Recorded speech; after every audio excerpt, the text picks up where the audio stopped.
আমরা মনে করি আগামীর বাংলাদেশে বিএনপি এবং জামায়াত এককভাবে বাংলাদেশের নেতৃত্ব দিতে পারবে না। সেই জায়গায় তরুণ প্রজন্মের প্রতিনিধিত্ব আবশ্যক, এনসিপির প্রতিনিধিত্ব আবশ্যক।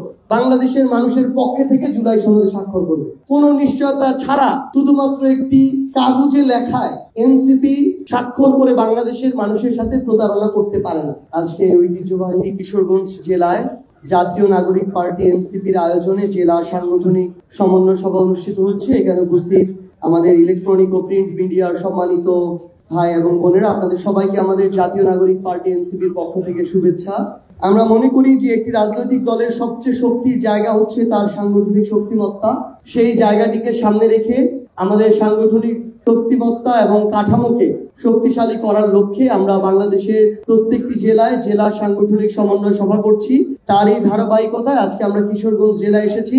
আগামীর বাংলাদেশের গণতান্ত্রিক প্রক্রিয়ায় নির্বাচন অনুষ্ঠিত হবে এবং আমরা মনে করি যে এনসিপি যদি তাদের জায়গা থেকে সেই নির্বাচনে অংশগ্রহণ করে, তার জন্য এনসিপি কে সাংগঠনিকভাবে শক্তিশালী হতে হবে। সেই লক্ষ্যে বাংলাদেশের প্রত্যেকটি ঘরে পৌঁছানোর জন্য, বাংলাদেশের মানুষের প্রতিনিধিত্ব সংসদে করার জন্য আমরা আমাদের এই সাংগঠনিক প্রক্রিয়াকে গুরুত্বের সাথে দেখছি। আশা করছি আগামী 15 দিনের মধ্যে বাংলাদেশের প্রত্যেকটি জেলায় এনসিপির আহ্বায়ক কমিটি থাকবে এবং পর্যায়ক্রমে ডিসেম্বরের মধ্যে বাংলাদেশের প্রত্যেকটি জেলা, উপজেলা, ইউনিয়ন এবং ওয়ার্ডে এনসিপির আহ্বায়ক কমিটি থাকবে। আমরা মনে করি আগামীর বাংলাদেশে আওয়ামী লীগ প্রশ্নে এবং ভারতীয় আধিপত্যবাদ প্রশ্নে বিএনপি এবং জামায়াত এককভাবে বাংলাদেশের নেতৃত্ব দিতে পারবে না। সেই জায়গায় তরুণ প্রজন্মের প্রতিনিধিত্ব আবশ্যক, এনসিপির প্রতিনিধিত্ব আবশ্যক। আমরা এটাও মনে করি আগামীর বাংলাদেশে জুলাই সনদের বাস্তবায়ন, প্রয়োজনীয় মৌলিক সংস্কার এবং বিচারিক প্রক্রিয়ার ধারাবাহিকতা নিশ্চিত করতে এককভাবে বিএনপি এবং জামায়াত তাদের জায়গা থেকে নেতৃত্ব দিতে পারবে না। সেই জায়গাতেও তরুণ প্রজন্মের এনসিপির অংশগ্রহণ এর নিশ্চয়তা আবশ্যক। আমরা মনে করি আগামীর সংসদে তরুণদের ওই কণ্ঠস্বর জনগণের প্রতিনিধিত্ব করার জন্য অত্যন্ত প্রয়োজনীয়।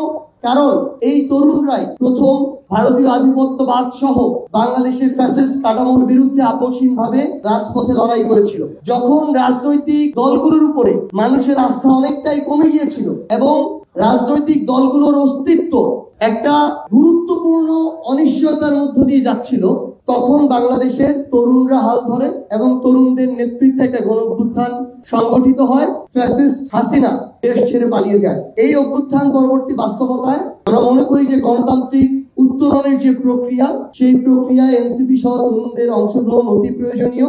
সেই জন্য আমরা জুলাই সনদ নিয়ে আমাদের আপোষহীন অবস্থান ব্যক্ত করেছি।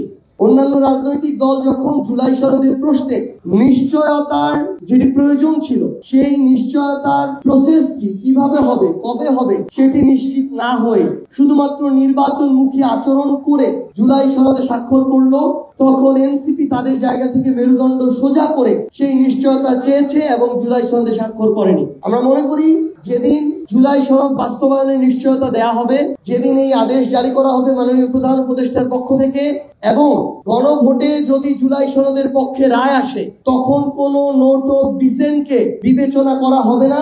এই নিশ্চয়তা যেদিন আসবে, সেদিনই এনসিপি নির্দ্বিধায় বাংলাদেশের মানুষের পক্ষে থেকে জুলাই সনদে স্বাক্ষর করবে। কোনো নিশ্চয়তা ছাড়া, শুধুমাত্র একটি কাগজে লেখায় এনসিপি স্বাক্ষর করে বাংলাদেশের মানুষের সাথে প্রতারণা করতে পারে না। আমরা মনে করি যেহেতু আইনগতভাবে শাপলা মার্কা হিসেবে পেতে এনসিপির কোনো বাধা নেই, আমরা সকল আইনজ্ঞ, আইন প্রণেতা, আইন বিশেষজ্ঞ যারা আইন নিয়ে মতামত দেন, কথা বলেন, তাদের সাথে আমরা বারংবার কথা বলেছি। শাপলা প্রতীক হিসেবে পেতে এনসিপির কোনো আইনগত বাধা নেই এবং এই ক্ষেত্রে নির্বাচন কমিশন তাদের জায়গা থেকে স্বেচ্ছাচারিতা করছে এবং পক্ষপাতদুষ্ট আচরণ করছে। আমরা অভ্যুত্থান পরবর্তী নির্বাচন কমিশনের কাছে এই ধরনের স্বেচ্ছাচার, পক্ষপাতদুষ্ট আচরণ কখনোই প্রত্যাশা করি না। তারা যদি তাদের জায়গা থেকে এখনো অভ্যুত্থান পরবর্তী বাস্তবতায় ওইটুকু নিজেদের স্বাধীনতা, স্বকীয়তা প্রদর্শন না করতে পারে, তাহলে আগামী নির্বাচনে তাদের উপরে আমরা আস্থা রাখতে পারবো না।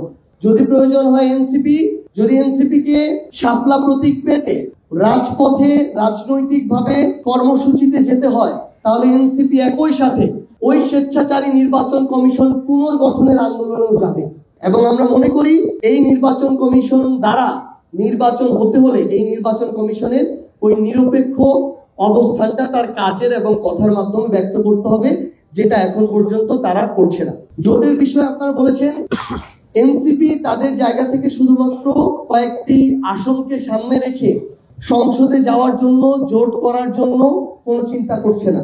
এনসিপি মনে করে কোন রাজনৈতিক দল যদি তাদের জায়গা থেকে জুলাই সনদের প্রত্যেকটি সংস্কার বাস্তবায়নের প্রতি কমিটেড থাকে, বিচারিক প্রক্রিয়াকে ধারাবাহিকভাবে এগিয়ে নিয়ে সম্পন্ন করার প্রতি কমিটেড থাকে, ভারতীয় আধিপত্যবাদের বিরুদ্ধে কমিটেড থাকে, আওয়ামী লীগ, জাতীয় পার্টি সহ ফ্যাসিস্টদের দোসরদের বিরুদ্ধে লড়াইয়ের জন্য কমিটেড থাকে, তাহলে এই নির্বাচনে ওই কমিটমেন্টের ভিত্তিতে তাদের সাথে অ্যালায়েন্স হতে পারে। কিন্তু জনগণের আকাঙ্ক্ষাকে একপাশে রেখে শুধুমাত্র সিট পাওয়ার জন্য কোনো ইলেকটোরাল অ্যালায়েন্স এনসিপি করবে না। আমরা মনে করি এনসিপি তাদের জায়গা থেকে যদি কোনো ইলেকটোরাল অ্যালায়েন্স করেও ওই কমিটমেন্টের ভিত্তিতে তারপরও জাতীয় নাগরিক পার্টি এনসিপি নামে করবে এবং সরকার প্রতীকেই করবে। ধন্যবাদ।